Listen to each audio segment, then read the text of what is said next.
The office was quieter than usual that morning. Everyone was still whispering about the sudden leave of absence of our CEO, Mr. Harold Whitmore. Officially, it was a health break. Unofficially, people said he'd collapsed on the golf course while arguing with a senator and a woman who wasn't his wife. But that wasn't the shock of the week. The real earthquake walked in through the glass doors at 9:12 a.m. Brandon Whitmore, tanned, polished, and grinning like a man expecting a standing ovation. He wasn't even wearing a badge, didn't need one. Everyone already knew who he was. The heir, the spoiled son, the influencer who'd turned down Wharton but spent millions on horses and a failed dog yoga app. The floor went silent as he strutted through operations. His watch gleamed, his cologne choked the air, and his smile carried the kind of arrogance you only earn by never working a day in your life. He stopped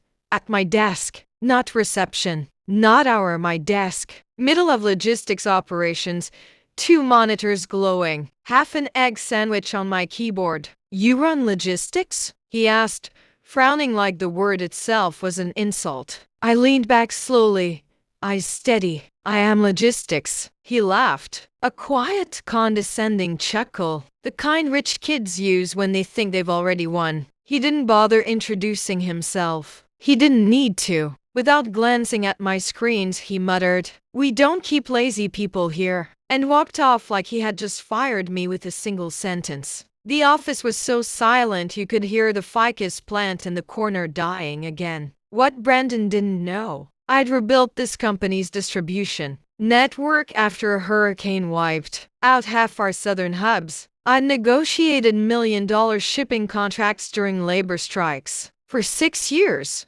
every executive-level decision that touched the warehouse floor quietly passed through me. But I didn't say a word, not yet. I shut my laptop, slid my backup drive into my bag, and calmly packed my mug. No panic, no anger, just surgical calm. From the corner, Brandon smirked, already rehearsing his Instagram caption, "New era, dead weight gone." But he didn't know about the sealed envelope I handed Marcus, the night shift security guard, on my way out. Give this directly to Harold Whitmore, not his assistant, him. Inside, a copy of Clause 8.3.7 from my executive retention contract, the one Harold himself signed in 2016. A clause that guaranteed me not just a golden parachute, but the kind that came with missiles attached. And a note, just for words. You fired who exactly? Tomorrow was going to be very loud.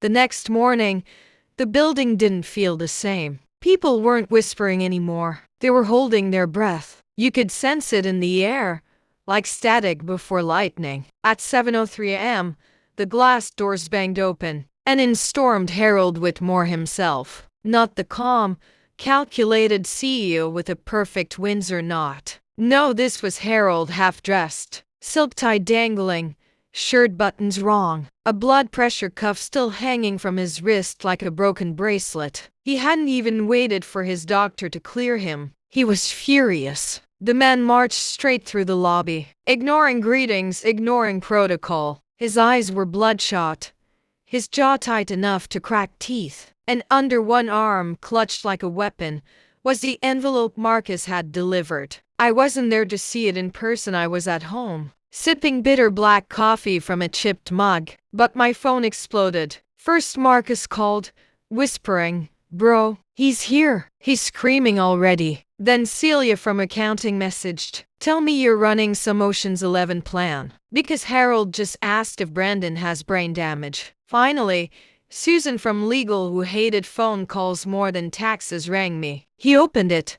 She hissed, Clause 8.3.7, in front of the entire board. "Do you know how much they owe you? 3 years' salary, paid within 48 hours, 20% bonuses, lifetime dental, and oh God, the non-compete release." He almost passed out. I smiled into my coffee. It tasted better that morning. See, years ago, when I saved the company during a 6-month customs backlog, Harold had offered me a fat bonus. I refused. Instead, I said, Give me job security with teeth. He did.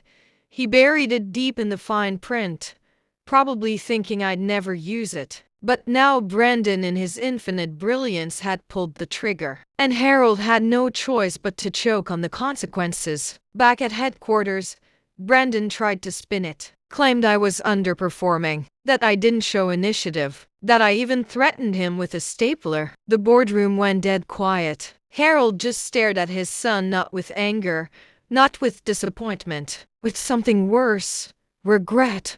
Like, he was trying to calculate how much money he'd wasted since 1996. You fired the one man keeping our logistics schedule tighter than your Botox appointments? Harold finally growled. The silence cracked, and then came the explosion no one expected. Harold turned on his son. In front of the board, in front of the executives, in front of half the operations team that had crowded outside the glass walls to watch. Brandon, he barked.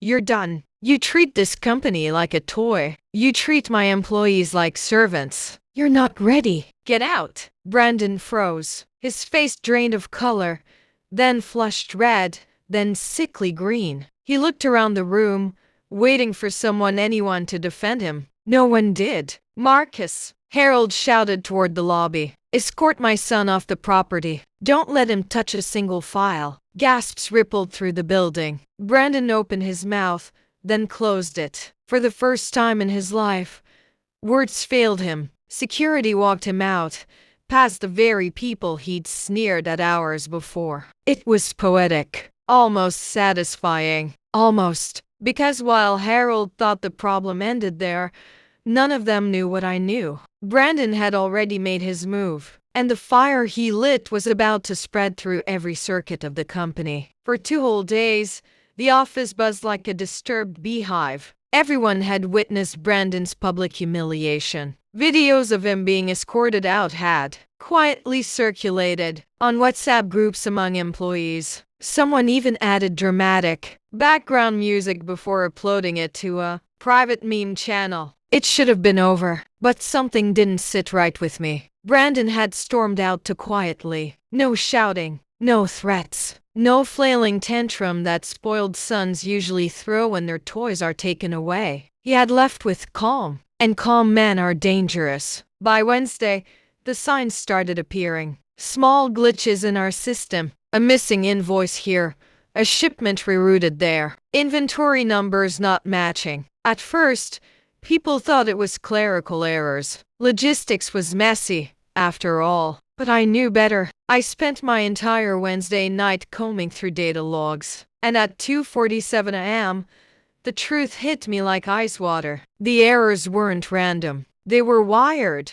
Someone had embedded a shadow program into our shipping software, one that rerouted orders through shell companies, siphoning small percentages off every deal. It was elegant, subtle, invisible to anyone who wasn't looking, and signed under the alias B-double. I leaned back in my chair, heart pounding. Brandon wasn't stupid after all. Spoiled, arrogant, reckless, yes, but not stupid. While he played the fool in front of us, he'd been planting wires in the system, seeds of chaos. And now, even with him gone, those seeds were sprouting. The next morning, I marched into Harold's office with a folder of evidence. He looked worse, pale, tired, chest heaving like every breath was a negotiation. You'd better have good news, he rasped. I dropped the folder on his desk. This isn't over. Brandon set us up. Harold's eyes scanned the first page, then the second. His hands began to tremble. When he looked up at me,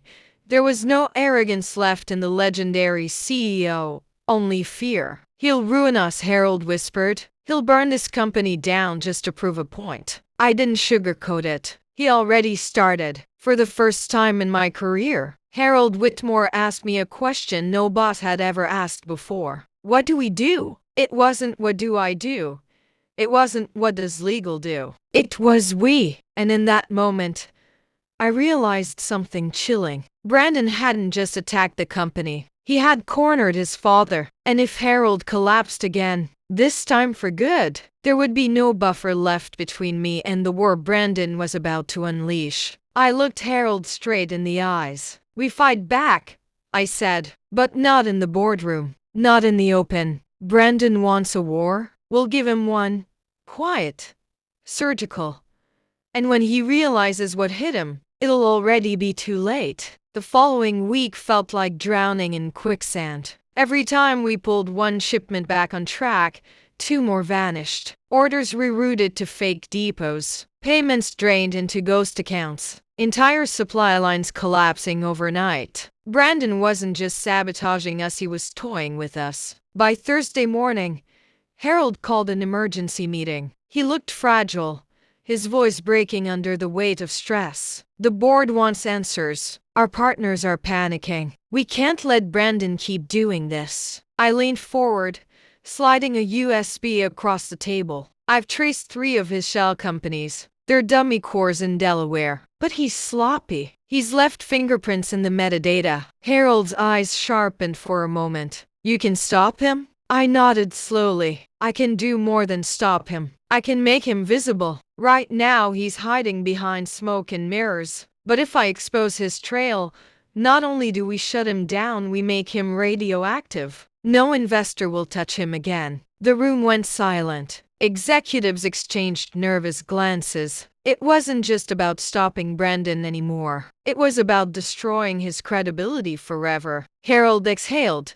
"Do it." That night, I stayed in the office long after everyone else left. The building was eerily quiet, fluorescent lights buzzing overhead like dying insects. I plugged in my drive, bypassed admin firewalls, and dove into the back end of our system. And there he was. Not physically, of course, but his signature, his code, his arrogance bleeding into every line. A digital ghost haunting the wires. I traced one transaction chain, then another. My fingers flew across the keyboard, chasing him through labyrinths of accounts. Every time I thought I had him cornered, he slipped one step ahead, leaving mocking notes in the code. At 2:11 a.m., a message flashed across my terminal. "You shouldn't be here." I froze. This wasn't pre-written code. This was live. Brandon was on the other side of the system, watching me. My pulse quickened. I typed back, "You think you're clever? You're sloppy." Seconds later,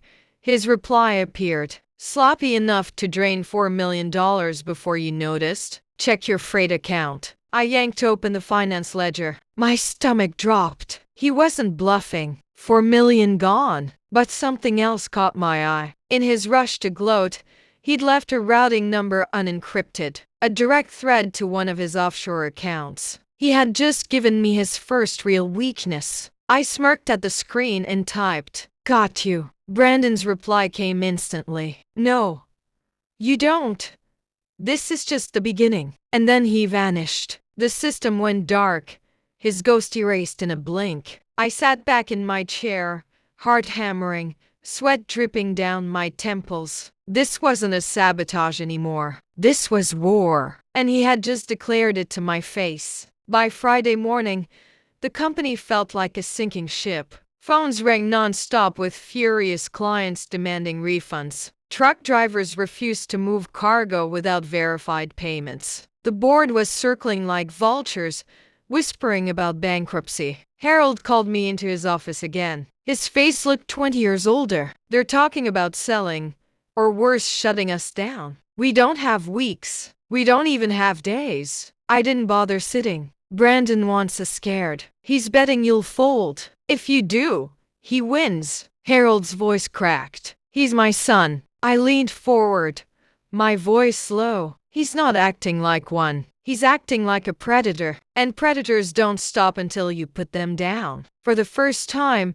Harold didn't argue. He just nodded, defeated. That night, I launched my counterstrike, using the unencrypted routing number Brandon had carelessly left behind. I began tracing his offshore network. It was like peeling back the layers of a rotten onion. Shell accounts in Panama, dummy companies in Dubai, crypto wallets bouncing transactions through Eastern Europe. But I was relentless. By midnight, I had enough to map out his entire skeleton network. And at the center of it all was a company name that chilled me. Whitmore Ventures International. It wasn't just Brandon. He'd already built his own empire behind his father's back, using our company's blood as seed money. At 1:36 a.m., my terminal pinged. A new message appeared. "You're trespassing. Leave now." I smiled grimly. "You first," I muttered, and dug deeper. Minutes later,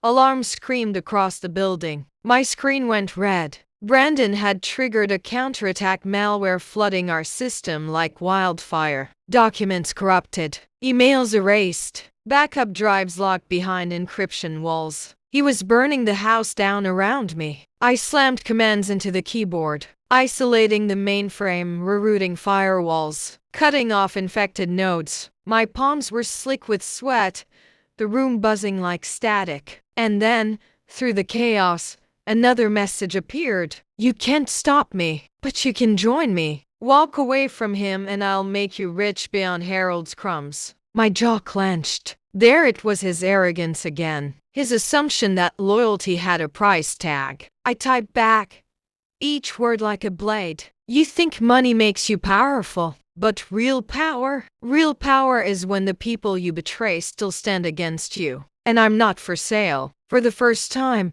there was no reply, just silence. Finally, after hours of fighting, the malware slowed. I'd quarantined most of the damage, but it came at a cost. We lost nearly half of our historical records, whole sections of financial data gone forever. When the last firewall sealed, I leaned back exhausted. Brandon hadn't won, but neither had I. And the worst part, he wasn't finished. Because if he couldn't take the company digitally, I knew exactly what he'd try next. He'd come for it physically, and when he did, I had to be ready. Monday morning, the office was quieter than a funeral parlor. Half the staff hadn't shown up, some too scared, some already recruited by Brandon, with promises of higher pay at Whitmore Ventures International. Trucks sat idle in the yard, drivers sipping coffee and muttering about quitting. The empire was cracking. At 9 o'clock a.m. sharp,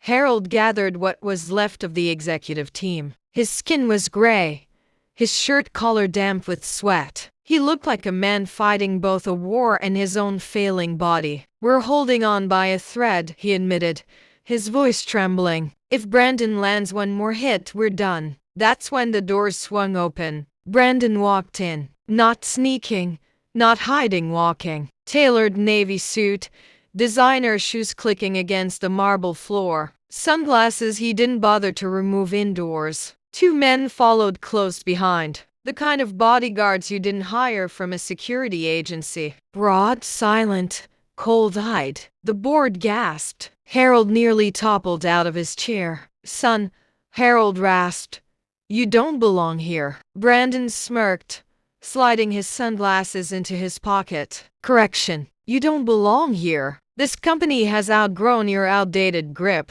Investors are already talking to me. Employees are already jumping ship. I'm just here to make this easier for you." He tossed a folder onto the table. Inside were resignation letters, not forged, but real. Dozens of signatures from key managers. I felt the room shift, the executive's eyes darting nervously between father and son. Brandon wasn't bluffing. He had already built his faction. Harold's fists trembled against the table. "You traitor!" Brandon leaned forward, his voice like venom. "No, father. I'm evolution. You're extinction. Step down now, and I'll let you keep your name on the building. Refuse, and I'll bury both you and your loyal lapdog over there." He jerked his chin toward me. I stayed calm, though my pulse thudded in my ears. "Funny thing about evolution," I said evenly. "It doesn't favor the loudest predator. It favors the one who adapts fastest. And you, Brandon, you're still the same spoiled child who thinks money equals power." For a split second, his mask cracked, his jaw tightened, eyes flashing with rage. But he recovered quickly, forcing a cold smile. "You'll regret that," he hissed. "Both of you." Then he turned on his heel and strode out, his bodyguards flanking him like shadows. When the doors shut, Silence crushed the room. Harold collapsed back into his chair, one hand gripping his chest. For a terrifying moment, I thought he was going down right there. But he steadied himself, sucking in shallow breaths. His eyes locked onto mine. "He won't stop," Harold whispered. "He'll burn everything my name, this company, even you, just to prove he's stronger." I didn't argue, because Harold was right. Brandon wasn't just fighting for power anymore. He was fighting for destruction. And the next strike wouldn't come from a keyboard. It would come face to face. And when it did, blood would spill. Tuesday night. The office tower was nearly empty. Just a few lights still glowing on the upper floors. I stayed late, combing through Brandon's financial leaks, searching for proof he was bribing suppliers. Harold had gone home under the insistence of his doctor, his health too fragile for late hours. That's when the elevator dinged. I frowned. No one else was supposed to be on this floor. The cleaning crew wasn't due until midnight. The doors slid open. Brandon stepped out. No bodyguards this time. Just him, sleeves rolled up, jaw clenched, eyes burning. In his hand, he held a slim black briefcase. "Well, if it isn't the loyal little watchdog," he sneered. "Tell me, Alex, how does it feel, guarding a sinking ship?" I stood slowly, heart hammering but face calm. "Funny, I was about to ask you the same thing. Heard your investors are getting nervous. Loyalty isn't something you can buy forever." His smile twisted. "Maybe, but fear, that I can buy." He snapped the briefcase open. Inside wasn't paperwork. It was a brick of cash and a small silver pistol tucked neatly on top. My throat went dry. "Two options," Brandon said smoothly, as if discussing a business deal. "Take the money, walk away, forget all about your little investigation. Or option two." He rested his hand casually on the pistol. The room went silent, except for the hum of the fluorescent lights. I forced myself not to blink, not to flinch. "You think you scare me, Brandon? You're a coward. You can't win with brains, so you bring a gun." His eyes narrowed. "You've got courage. I'll give you that. Shame it won't save you." He started to reach for the weapon, and that's when the lights flickered. From the far end of the hall, security guards burst through the stairwell door, drawn by a silent alarm I'd triggered when the elevator first opened. They shouted, hands on their batons. Brandon froze. His hand hovered above the pistol, then slowly withdrew. He snapped the briefcase shut, face hard as stone. "This isn't over," he spat. "Not by a long shot." The guards surrounded him, but he didn't resist. He just smirked at me as they escorted him toward the elevator. "Enjoy your little victory, watchdog," he said over his shoulder. "Next time, there won't be witnesses." When the doors closed, I finally exhaled. My palms were damp, my pulse still racing. Brandon had crossed the line. This wasn't about business anymore. It was war, and the next strike would draw blood. Wednesday morning, the headlines hit the city before I even stepped out of my apartment. Whitmore Global in crisis, internal power struggle exposed. Someone had leaked it, and I already knew who. When I reached the office, whispers floated in the air like smoke. Assistants carried coffee with trembling hands, phones rang non-stop, and every employee walked with the kind of urgency you only see before a storm. Inside Harold's office, the atmosphere was suffocating. He sat at the head of the table, pale and weary, clutching his cane like it was the only thing holding him upright. Beside him, the board members argued in low, vicious tones. Clients are pulling out. Vendors are demanding guarantees. Share prices are sliding by the hour. Harold raised a hand. His voice was frail but sharp. "Enough. We will not let a spoiled child and his circus act dismantle what I've built." But his eyes betrayed his exhaustion. Every word seemed to take something out of him. Then the glass doors swung open. Brandon strode in, not escorted,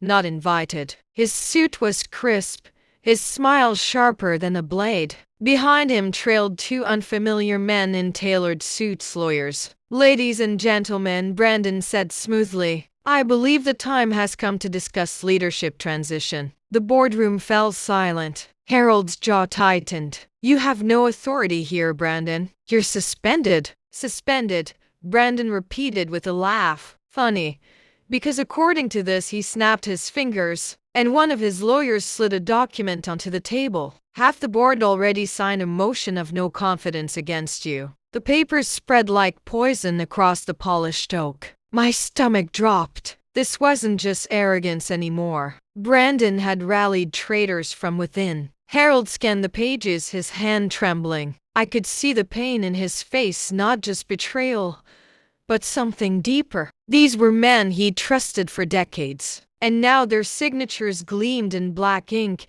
daggers aimed at his back. Brandon leaned close to his father, voice dripping with venom. Step aside, old man, before your heart gives out in the middle of a meeting. The company needs fresh blood. For a moment, I thought Harold would collapse right there, but then his gaze shifted to me, tired, desperate, but burning with one last ember of defiance. Alex, he rasped.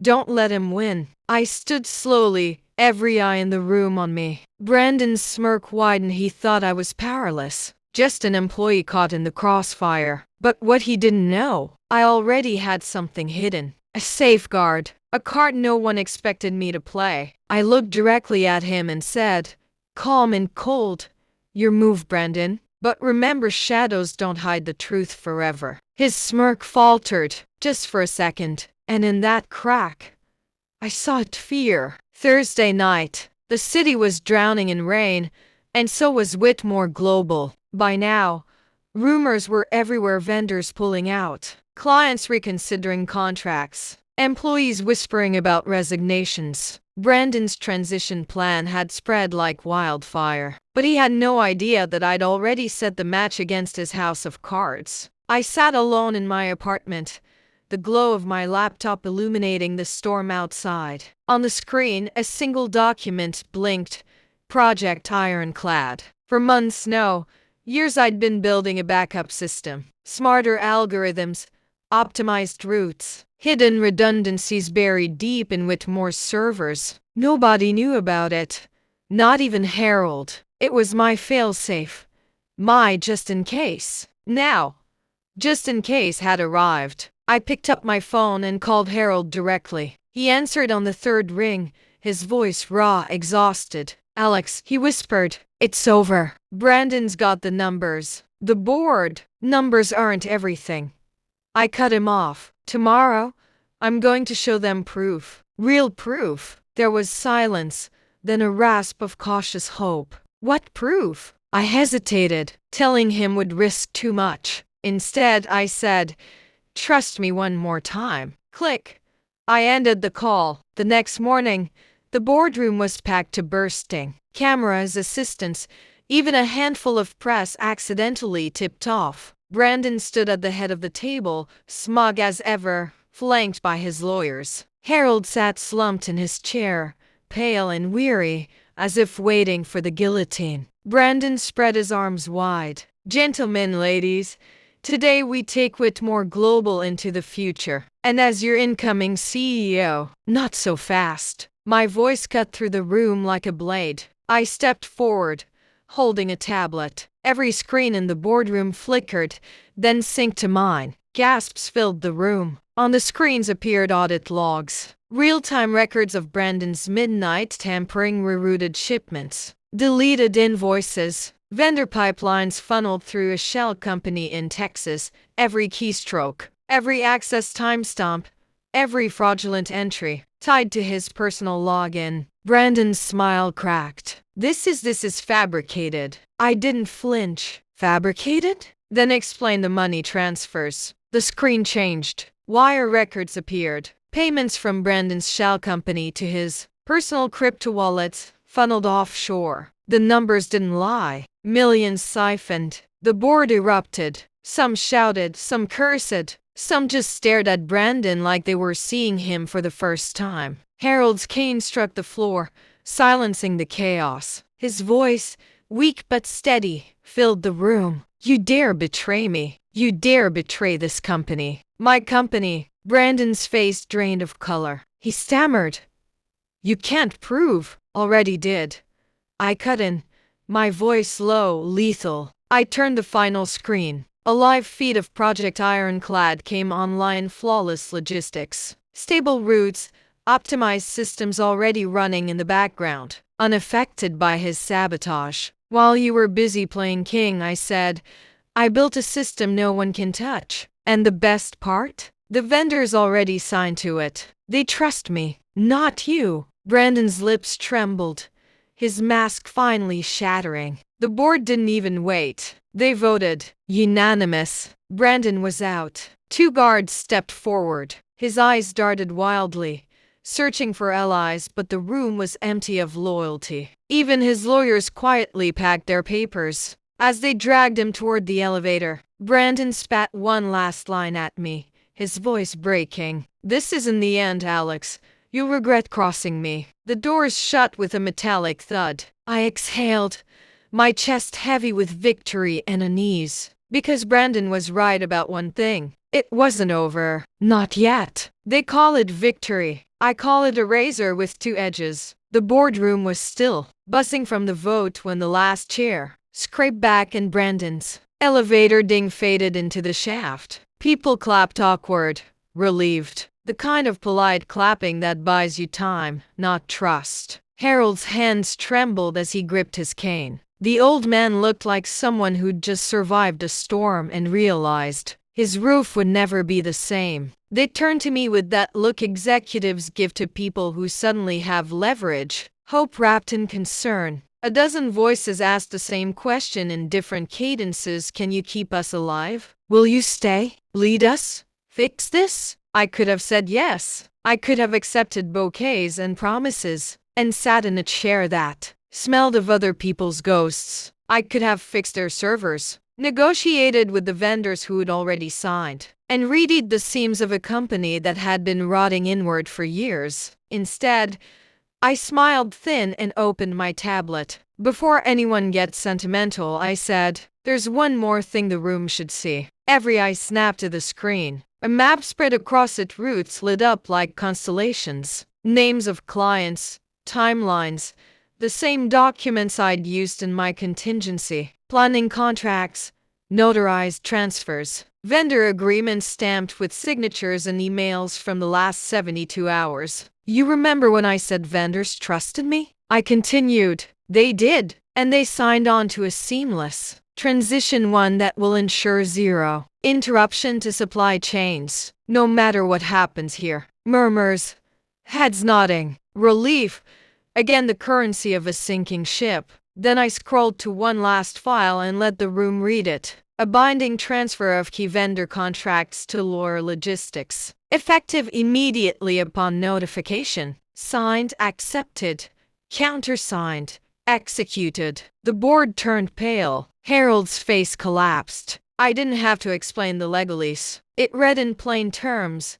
The backbone of Whitmore's revenue routing contracts worth tens of millions would leave the company the instant administrative custody was triggered. You didn't, Harold began. I did, I said, because while you were fighting ghosts and suns, I made sure the people who actually moved product could keep moving product. I made sure they'd have jobs, and I made sure they'd work with people who value them. A dozen executives tried to speak at once. Some accused me of treachery. Others begged me to stop. Brandon's name was spat with venom even though he'd been escorted out. They looked at me like I'd stabbed the company in its only good heart. There's a difference between saving a company and saving people. They'd been asking me to do the former. I opted for the latter. In the quiet that followed, I stood up, handed the tablet to Henry Lang. The founder had frozen, but his hands closed around it as if to anchor himself, and spoke plainly. You can keep the title, I said to the room at large. You can paper over the scandal, hire a PR firm, pay a few fines, or you can accept that the company you knew is gone and start rebuilding from scratch. But I can't be the guy who slams the doors shut on the very people who made this operation possible. I won't be somebody cleanup crew anymore. Someone shouted, traitor, from the back. A woman I'd worked with for years, her voice shook. "You sold us out." I turned to her. "No," I said. "I freed you." Within the hour, the press was crawling over the parking lot. Within 24 hours, the transfer notices were served. Vendors announced a strategic partnership with lawyer.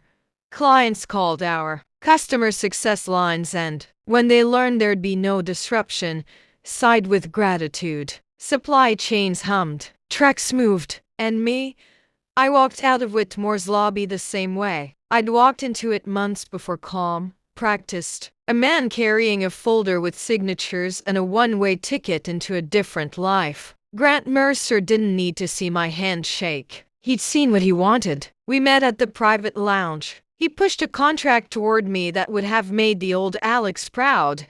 Equity, autonomy, resources enough to build the system the right way. He looked at me like a man buying a masterpiece. I signed not because I needed the money, but because I wanted to build something undiluted by petty family wars. I wanted a place where talent mattered more than last names. I wanted a team with stock options, coffee bars, and dignity. The twist nobody expected? The real power play had already happened months earlier, in quiet, patient steps. The vendor's conditional transfer clauses I'd negotiated during those long nights were drafted to protect people first, company second. When I triggered them, I didn't just hand Laura a market advantage, I handed my colleagues sanctuary. It was brutal, legal, and clean. That night, as I packed a small bag in my new office at Laura, my phone buzzed. "Harold." One-word text.